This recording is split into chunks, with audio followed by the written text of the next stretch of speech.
Yes, my people, how is it going? Hello and welcome back to the channel. Today, we are going to be talking about the 5 mistakes that will ruin your HYROX race. Now, I'm just coming off the back of a very busy weekend of competing at London Olympia. I had 2 races, 1 open doubles and 1 relay. But during the time I was there and spectating, I see people making the same mistakes that I made in my first 1, 2 and even 3 races. So it got the juices flowing and I thought I'm going to make a video so that hopefully people come across it and see and learn from my mistakes and the mistakes that so many other people will make. Without any further ado, I'm going to crack straight on with this because, you know, I want to fly through these today. If you see me looking over here, it's because I've got my points here, I've got my laptop here. And the first one, which is the most obvious, and so many people make this mistake, and despite being told, they still go out too hot. That first run is always going to be fast, but I see so many people just take it too fast. They get caught up with the adrenaline and the hype of the race.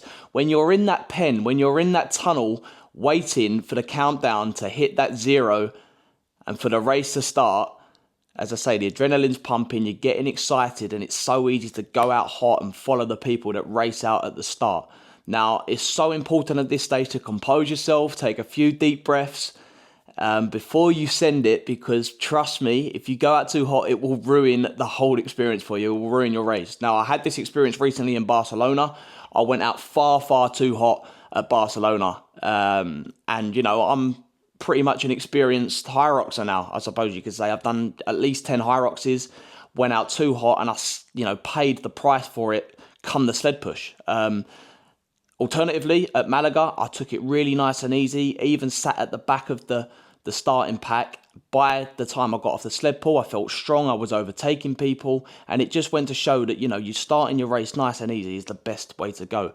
Now, that is the most obvious one, the most obvious point I'm going to be making today. It's like an adrenaline trap. You can't escape it sometimes, but I urge you to compose yourself, take a few deep breaths in that tunnel before you send it. Point number 2. Now, a lot of people tend to struggle with both the sled push and the sled pull. It is the make or break of the race, really. Again, to go back to Barcelona, I come off the sled push. I looked at my heart rate. It was sitting, you know, at 186, which is so high for me at that stage of the race. And I knew that I was struggling and I was up against it. Alternatively, I come off the sled pull at Malaga, which was one of my best races so far. And considering they was heavier pro weights, I felt great coming off the sled pull. So they really can make or break your race. And it's really important not to underestimate them. You know, I did that again at Barcelona, having competed at pro, dropping back down to open. I tried to push a full length on the first sled push, and it come back to bite me in the arse, basically. I recommend pushing halfway on each length, taking 3 to 10 seconds, depending on how you're feeling, to recompose yourself before pushing the second half of the length. Do that 4 times for every length, and I guarantee that, you know, you prevent that buildup of lactic acid, you prevent spiking your heart rate too much at the start of the race, and you can get through the sleds heading into the burpees feeling strong, because that's ultimately what you want. It's really important just not to gas yourself out too early. You know, it's a long race, and it's easy to get caught up in things. Get off them sleds feeling good, and I guarantee it will, you know, pay dividends at the end of the race. Point number 3, I'll move straight on to the next point. I'm going to fly through these today so that, you know, you're getting plenty of value, double quick time.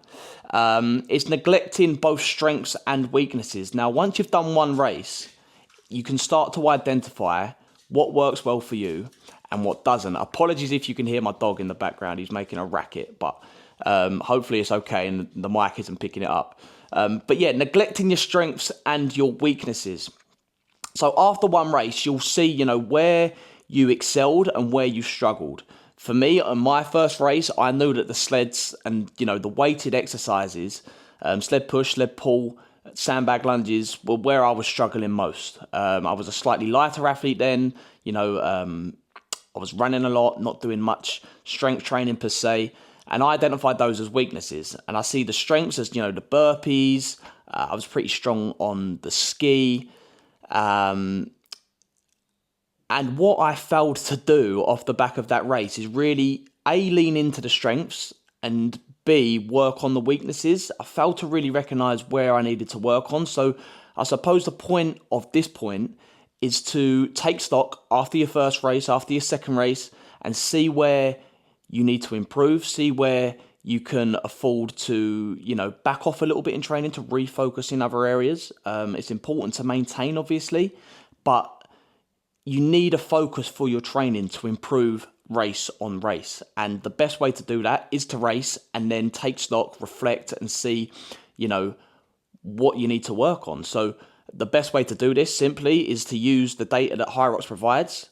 Sit down after your race, look at where you placed in terms of your age and compare yourself to everyone else. But most importantly, once you start to accumulate races, compare yourself to yourself. It's also helpful to be a bit more subjective with it. So what felt good whilst you was out there, where was your RPE, your rate of perceived exertion? If you was peaking at a 9 on the burpees, despite it being a good time, yet on the sleds, it was a bit slower, but your RPE was down at a 6, you can, manipulate those variables to try to come to a balanced midpoint. So it's really important to, not neglect your strengths and weaknesses, identify what you want to work on, identify what you want to maintain, and take that into your next race. Point number 4. Now, this is mainly for doubles. My first race was a doubles, and I've raced 4 doubles races since, and the biggest point that I'd like to make on doubles that I see neglected so much is on transition management. If you're not practicing your transitions with your partner, you can lose valuable seconds. Now, if you're looking to, make those 1%, those 2% differences, transitions are huge. If you don't practice your transitions, you're going to, get confused on race day. Communication is obviously important and can make a difference. But if you can go into race day knowing exactly how you're going to hand those farmers those kettlebells over, hand the sandbag over, how often you're going to change on a sled push. I recommend half lengths again each. When you're going to split the ski and the row, are you going to do 150s? Are you going to do 250s? All these things need to be known before you go into the race, because if you're leaving it up to race day and you're leaving it up to communication, things can go wrong on race day, of course, but having that, conceived idea of what's going to happen, that shared understanding is so important and can make up those valuable seconds that ultimately boost your time, which is what we all want.